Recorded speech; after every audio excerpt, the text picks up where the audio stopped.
ওম নমো নারায়ণ। জয় তারা, হর হর মহাদেব, জয় শ্রী মহাকাল, জয় গুরু বামদেব। শুভ সন্ধ্যা সকল ভক্তদের। সকলে কেমন আছেন? আশা করি ভালো আছেন, আমিও ভালো আছি। আর আজকে আমি দুটো গাছ দেখাবো আপনাদেরকে। এই যে চলুন দেখাই। এই যে একটা গাছ, এটা হচ্ছে সাদা আকন্দ গাছ। সাদা আকন্দ ফুল হয় এই গাছটার মধ্যে। আর এই যে এখানে একটা গাছ আছে, এখানেও একটা গাছ আছে, আমি দেখাই। এই যে এখানে একটা গাছ আছে, এটা হচ্ছে কালো ধুতরো। এই যে দুপাটি ফুল ধরেছে এর মধ্যে। এই যে নিচে দিকে একটা আছে, ওপরে দেখবে এইটা দুপাটি ফুল হয়, এইটা হচ্ছে কালো ধুতরো।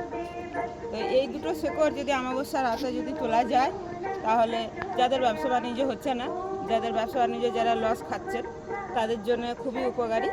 100% গ্যারান্টি কাজ হবে। তাদেরকে এটা তুলে সাদা সুতো দিয়ে বাঁধতে হবে, হাতে বাঁধতে হবে।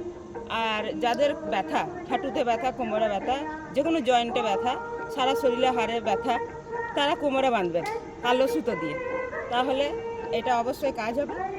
আর এর যে ফলটা হয়, এটা একটা মারণ ক্রিয়ার কাজ হয়। এটা আমি আগের ভিডিওতে আপনাদেরকে বলবো। আপাতত আপনাদেরকে আমি এই দুটো গাছের কথা বলে দিলাম, দুটো কাজের কথা। আর হচ্ছে আপনাদেরকে আমার আরও একটা কথা বলার আছে, যে আমাকে কেউ মেসেঞ্জারে কল করবেন না। আমি মেসেঞ্জারে কল তুলব না। আপনারা আমাকে SMS করবেন, আমি SMS-এ জবাব দেবো আপনাদেরকে। দয়া করে আমাকে কেউ মেসেঞ্জারে কল করবেন না। আর আপনার সাথে যদি কেউ যোগাযোগ করতে চান, আপনারা আমাকে SMS করুন, আপনাদেরকে আমি অবশ্যই বলবো। আর আমার ভিডিও কেমন লাগছে বলবেন। জয় তারা, হর হর মহাদেব, জয় শ্রী মহাকাল।